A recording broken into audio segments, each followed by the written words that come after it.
Hi అండి, అందరూ ఎలా ఉన్నారు? బాగున్నారా? ఈ ప్లేట్లో చూసారు కదా, డ్రై ఫ్రూట్స్ 2 రకాలవి మాత్రమే నేను చూపిస్తున్నాను. ఎందుకంటే నా దగ్గర అవే ఉన్నాయి. ఇది ఇప్పుడు ఎందుకు చేస్తున్నాను అంటే, ఇది పిల్లలు కొంచెం వీక్గా ఉన్నట్లు అనిపిస్తున్నప్పుడు నేనైతే ఇలా చేసిస్తూ ఉంటానండి. దీన్ని వారంలో 1-2 సార్లు అయితే నేను చేసిస్తూ ఉంటాను. నేనైతే కొంచెం బాదం పప్పు అనేది నానబెట్టుకున్నాను, జీడిపప్పు, అరటిపండు అయితే 2 ముక్కలుగా కోసి కట్ చేశాను. ఇలాచి అయితే 2 దాని పైన ఉన్న తొక్క అయితే తీసేసి లోపల ఉన్న సీడ్స్ని అయితే ఉపయోగించాను. వీటిని అన్నిటిని మిక్సీలో వేసుకొని కొంచెం ఇలా అయితే గ్రైండ్ చేసిన తర్వాత వాటిలోకి కాచి చల్లార్చిన పాలైతే పోసుకుంటున్నాను. తర్వాత అందులో మిల్క్ మేడ్ కూడా వేసానండి, షుగర్తో పాటు. మిల్క్ మేడ్ అయితే ఆప్షనల్, టేస్ట్ కోసం అయితే నేను వేసాను. మీ దగ్గర ఉంటే వేసుకోండి, లేదంటే లేదో, ఆప్షనల్ మాత్రమే.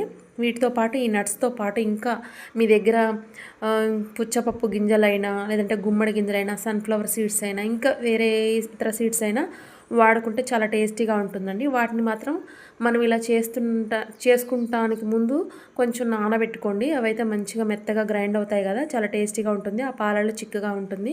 ఇలా చేసి ఇవ్వడం వల్ల పిల్లలకి కొంచెం వాళ్ళు వీక్గా ఉండడాన్ని మనం అవాయిడ్ చేయొచ్చు.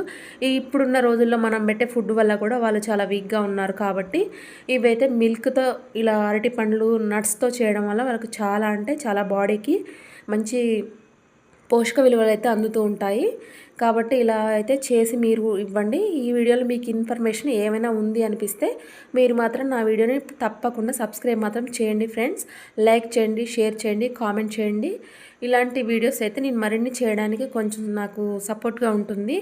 ఇలా చేసి మీరు కూడా మీ పిల్లలకు ఇస్తూ ఉండండి. ఇలాంటి ఇవ్వడం ద్వారా వాళ్ళకి మంచి పోషక విలువలు అనేది బాడీకి హెల్దీగా ఉంటారండి. Thanks for watching. ఉంటాను మరి, బాయ్.